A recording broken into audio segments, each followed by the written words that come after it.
Bonjour Eric Garlanda, je vais donc vous parler de la coiffure et du métier en pleine évolution. Voilà. Alors je vous propose de passer à la première diapo où là je vais vous parler des chiffres de clés de l'année 2020 au niveau de la coiffure. Hein, ces chiffres clés proviennent essentiellement de sources de l'UNEC, hein, la Fédération nationale de la coiffure, et puis également de l'INSEE. Donc pour cette année 2020, on dénombre 98 290 entreprises sur l'ensemble du territoire. Et puis, en ce qui concerne les actifs, on est à 177 769 actifs, dont 109 000 salariés, y compris la formation en alternance. Sur la partie apprentissage, on est à 17 722. Aujourd'hui, on décompte à peu près 73% des entreprises qui exercent leur activité en salon de coiffure, et cela représente éventuellement un chiffre d'affaires de 6 milliards de chiffre d'affaires, avec un chiffre d'affaires moyen de 80 000 euros par entreprise. Alors, je voudrais juste redévelopper quelques éléments par rapport à ça. Ces éléments, par rapport aux 98 290 entreprises, eh bien, on a 68 000, un peu plus de 68 000 salons de coiffure, et on a à peu près 25 000, un peu plus de 25 000 d'ailleurs, 25 500 de coiffeurs à domicile. Le paysage aujourd'hui de la coiffure est principalement, j'irais, porté sur des très petites entreprises qui représentent un chiffre d'affaires moyen globalement assez faible et qui sont à peu près aux alentours de 58% d'entreprises qui n'ont aucun salarié. Alors on constate les tendances, une hausse de 2% de la hausse du nombre d'entreprises immatriculées à l'INSEE entre 2020 et 2019. Le poids du chiffre d'affaires coiffure en 2019 est quasiment identique à celui de l'année 2015.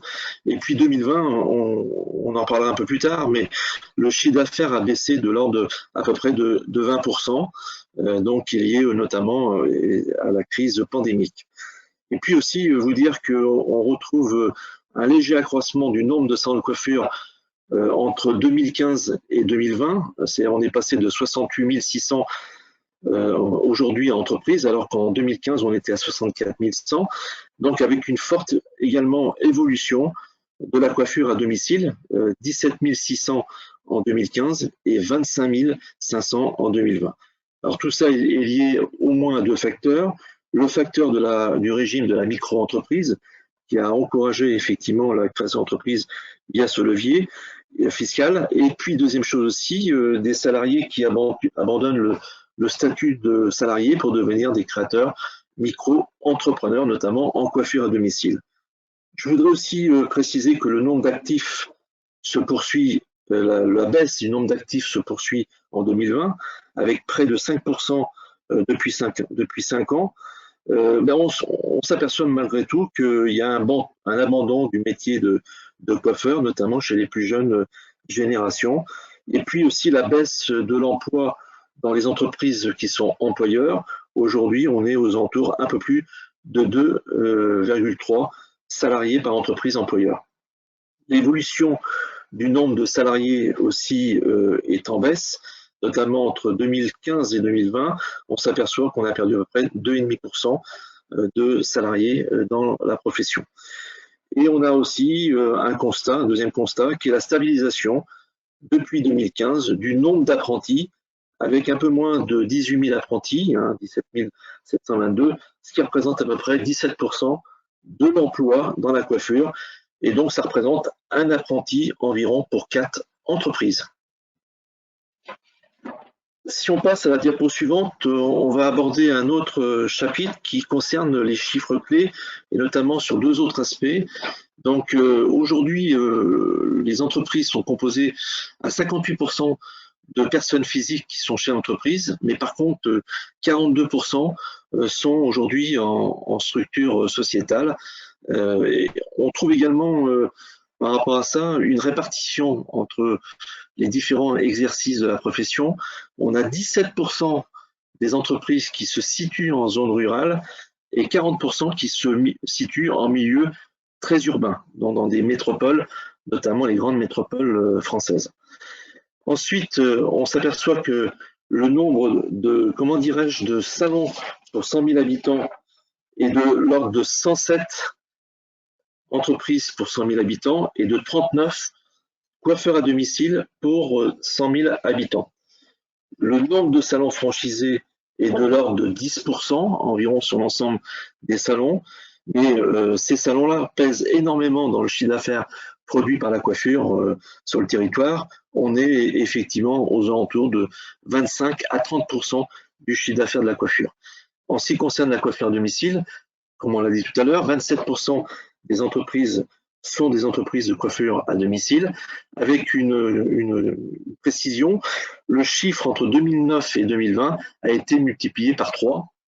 Et donc, on s'aperçoit que par rapport à ça, eh bien, cette forte évolution est extrêmement importante, notamment lorsque on compare les chiffres par rapport à 2010. On s'aperçoit qu'en 2010, on avait 11 300 entreprises de coiffure à domicile, alors qu'en 2020, on est à 25 500. Autre élément aussi, autre zoom sur la micro-entreprise, et bien là, on est aux alentours de 26, un peu plus de 26 100 entreprises qui sont sous le régime de la micro. Ça, c'est les chiffres ACOS et URSAF.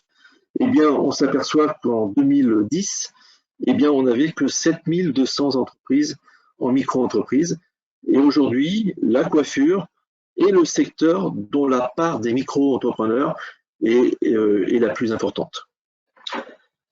En ce qui concerne les performances économiques, eh bien, vous parlez quelques chiffres issus de notre observatoire CERFRANS.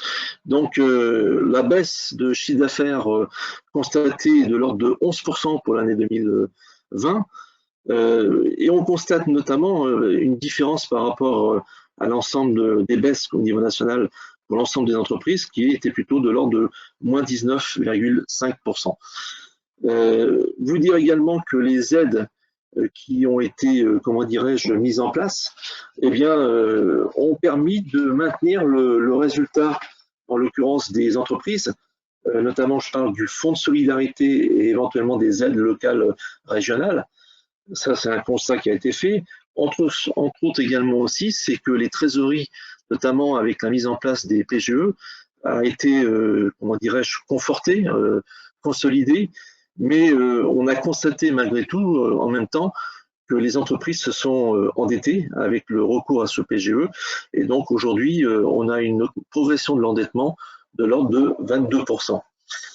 J'aimerais préciser par rapport à ça que sur le recours au PGE, on a à peu près 18 000 entreprises, notamment celles qui étaient situées dans les centres commerciaux, qui ont eu recours à un PGE, avec notamment une intention qui avait été déclarée, c'est de pouvoir rembourser le plus tôt et le plus rapidement possible le fameux PGE. La tendance 2021, on est vraiment sur une tendance, les chiffres seront à confirmer en 2022, bien évidemment. Alors, l'exercice 2021 sera terminé, mais ce qu'on peut dire aujourd'hui, c'est que l'activité du secteur devrait malgré tout rebondir de manière assez inégale, mais sans retrouver a priori le niveau global qu'on avait connu avant crise.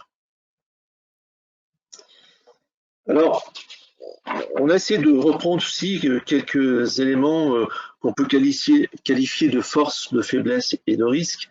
Bien sûr, il peut y en avoir bien d'autres, mais donc on pourrait dire que les forces du secteur aujourd'hui, c'est malgré tout un intérêt croissant qui est accordé par les Français à leur apparence physique.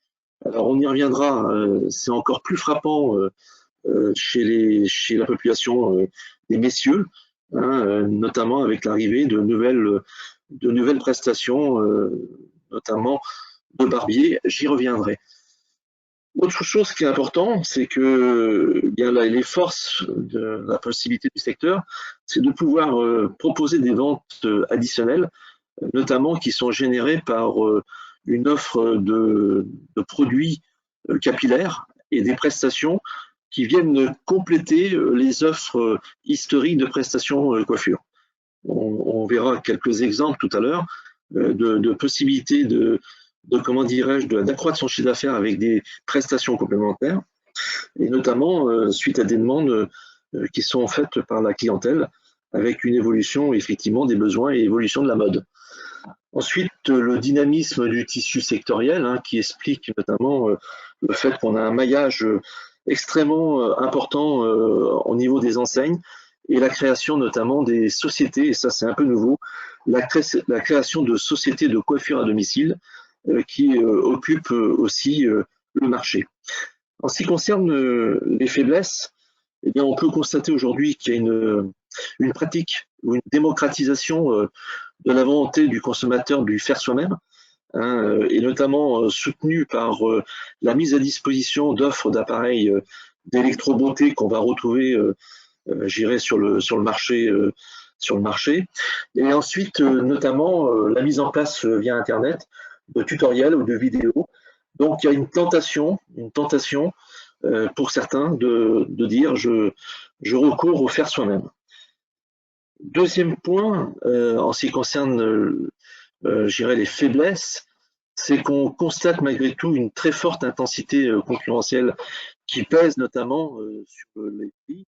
Et on se retrouve notamment quelquefois, avec des offres low cost qui viennent énormément peser sur le marché. Et tout ça, ça pèse effectivement sur la rentabilité et des structures. Et puis, un autre phénomène, c'est notamment le turnover élevé des équipes. Il faut savoir que dans la coiffure, l'ancienneté moyenne est de l'ordre d'à peu près 6 ans et demi, hein, ce qui n'est pas énorme. Alors, tout ça, c'est lié à différents facteurs. On essaiera de les développer dans les différentes diapos qui vont venir. Mais peut-être dire que effectivement cette perte d'attrait ou d'intérêt pour le secteur de la coiffure, peut-être aussi les salaires, hein, qui sont globalement assez bas dans la coiffure, et bien tout ça, ça entraîne une vraie complexité pour les chefs d'entreprise, qui est une complexité du recrutement de collaborateurs. Et donc ça, c'est aussi une conséquence malgré tout qui vient peser, j'irais, sur l'activité des salons de coiffure et donc notamment de la capacité à pouvoir trouver du personnel pour pouvoir remplacer notamment du personnel en place ou éventuellement créer des emplois. Autre chose également, et là qui constitue un peu les risques, mais risques qui peuvent être mesurés malgré tout, c'est l'émergence depuis quelques années de plateformes de mise en relation entre les professionnels et les particuliers, hein. Ça existe bien évidemment pour proposer des prises de rendez-vous, notamment par rapport au salon de coiffure, mais aussi naturellement, eh bien, il y a des plateformes qui existent aujourd'hui sur la coiffure à domicile. Enfin, deuxième point, en termes de risque, du moins ce qu'on constate tout au moins, c'est la hausse des défaillances d'entreprises. Et ces hausses des défaillances d'entreprises ont j'irais, un impact malgré tout sur polluer un peu le marché, donc avec des entreprises qui se créent et puis qui ferment. Et donc ça aussi impact sur le marché des entreprises qui sont en place depuis très très longtemps. Et puis, autre point, et on pourra en citer d'autres bien évidemment, c'est la saturation du marché de la coiffure dans certaines zones d'aménagement de notre territoire qui pèsent notamment sur le chiffre d'affaires moyen des salons de coiffure. C'est-à-dire qu'on a des zones qui sont extrêmement pourvues avec une concurrence extrêmement accrue de salons de coiffure. Alors, autre diapo qui est intéressante, c'est quels sont aujourd'hui les éléments qui permettent de se différencier pour, comment dirais-je, évoluer, pour évoluer dans ce secteur de la coiffure. Première chose qu'on peut dire par rapport à ça, c'est, et j'en ai parlé un petit peu tout à l'heure, c'est le développement extrêmement important de la coiffure masculine qui a progressé de plus de 25% depuis 5 ans. Alors, elle est essentiellement liée au fait que les hommes sont, comment dirais-je, attachés aujourd'hui à leur bien-être et j'irais à leur présentation, hein, physique par rapport à ça, à leur apparence physique, mais aussi, deuxième point, c'est l'apparition d'une activité qui s'est développée de façon importante, c'est l'activité de barbier. Donc l'activité de barbier s'est déclarée notamment avec la mise en place soit de salons spécifiques pour traiter ce type d'activité, hein, de salons spécifiques qui arborent, on va dire, comment dirais-je, un certain décor, notamment avec des décors anglo-saxons, américains, avec des thématiques, et qui vendent également des produits capillaires, mais aussi également, pourquoi pas aussi des produits accessoires, voire éventuellement des vêtements pour hommes. Donc une forte évolution de ce marché. Alors cette évolution de ce marché, comment dirais-je, a eu un impact aussi sur le maintien du chiffre d'affaires, alors que la fréquentation, notamment chez la population féminine, avait tendance à baisser. Et donc ça a permis de compenser en partie, je dirais, ce chiffre d'affaires. Deuxième point qui est important, c'est l'apparition dans la coiffure du végétal. Alors, ce développement du végétal, notamment sur le développement de la coloration végétale, eh bien, et la volonté, en l'occurrence, de chefs d'entreprise qui ont souhaité s'inscrire dans une démarche de développement durable vis-à-vis du consommateur, et puis notamment par rapport à l'utilisation des produits, hein, j'y reviendrai aussi un peu tout à l'heure. Deuxième chose aussi, c'est la volonté de ne pas trop exposer son personnel et également ses clients à l'exposition donc de produits qui peuvent s'avérer éventuellement à terme nocifs pour la santé, si notamment si les produits sont mal utilisés ou éventuellement utilisés dans un cadre, comment dirais-je, qui ne leur permet pas d'avoir suffisamment d'aération ou de purification d'air. Et puis le troisième point, c'est l'élargissement de l'offre de services à la clientèle avec des activités annexes complémentaires. Alors là, en l'occurrence, on retrouve toute la partie maquillage, onglerie, esthétique, lissage brésilien, les ventes accessoires, les manucures et les soins, notamment toutes ces offres de services se sont fait jour dans les salons de coiffure et sont venus compléter des prestations courantes. L'emploi. L'emploi est un enjeu extrêmement important, on a discuté un peu. Ce qu'on constate aujourd'hui, c'est qu'entre 2010 et 2020, on a à peu près, comment dirais-je, 14 000 emplois salariés qui ont disparu. Et donc, en l'occurrence, cet espoir, on a constaté que 62% des professionnels de la coiffure en 2020 ont eu une difficulté à recruter, à remplacer leur personnel. Ensuite, sur la stabilisation de la baisse des apprentis, eh bien, c'est un constat, 27% de moins d'apprentis depuis 2007-2008, mais aujourd'hui, on constate malgré tout une certaine baisse. Ensuite, tout ça, c'est lié à des facteurs de pénibilité du métier par rapport à l'exposition de produits, les postures, mais la santé au travail. Et puis, un autre enjeu majeur, c'est le développement durable. En ce qui concerne les enjeux pour se différencier à l'avenir, il est clair en l'occurrence qu'on certains salons vont opter pour une démarche de salon éco-responsable avec différentes orientations, l'économie d'énergie, notamment sur la partie eau et électricité, la gestion des déchets, l'utilisation éventuellement de produits chimiques qui sera remplacé par des produits naturels, mais la mise en place également de matériel ergonomique et l'équipement de salon adapté à la santé des collaborateurs et aussi adapté à un rôle citoyen du salon, respect des normes et des réglementations. En gros, c'est une manière de se différencier de la concurrence, répondre aux attentes de la clientèle, développer son chiffre avec une démarche collective et partagée par les collaborateurs. Ensuite, sur la partie deuxième enjeu qui est important, c'est l'évolution du digital dans la profession. Moins d'un dirigeant sur deux utilise un logiciel de gestion. Et on s'aperçoit aujourd'hui que l'évolution fait en sorte qu'il faut utiliser des logiciels de gestion, et du moins c'est la préconisation qu'on peut en faire avec une prise de rendez-vous, notamment pour attirer de nouveaux clients, les fidéliser, mais également recueillir des données sur la clientèle, personnaliser la relation, gagner du temps et mettre en place notamment une carte de fidélité digitale. Enfin, deux autres points importants, c'est aussi un contexte, le vieillissement de la population qui constitue un véritable enjeu pour demain. Le constat, c'est qu'aujourd'hui, un quart de la population a plus de 60 ans. On s'aperçoit qu'en 2050, un tiers de la population aura plus de 60 ans. Ça veut dire quoi? Ça veut dire qu'il va falloir s'adapter, donc apporter des soins de beauté esthétique pour la santé mentale du client, la santé physique, mais également créer du lien social pour lutter contre l'isolement. Et donc gérer un public sensible, ça s'adresse avant tout à avoir des produits qui sont non nocifs, créer, en l'occurrence, prendre son temps, créer du temps pour expliquer, gérer calmement et dialoguer avec son client, adapter ses gestes.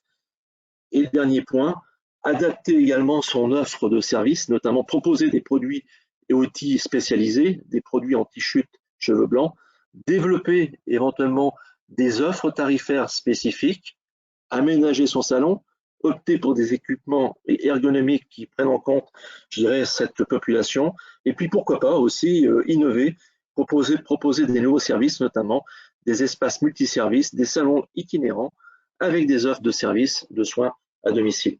Voilà de façon très rapide, résumé en l'occurrence, les éléments qu'on pourrait donner sur la coiffure pour aujourd'hui et pour demain.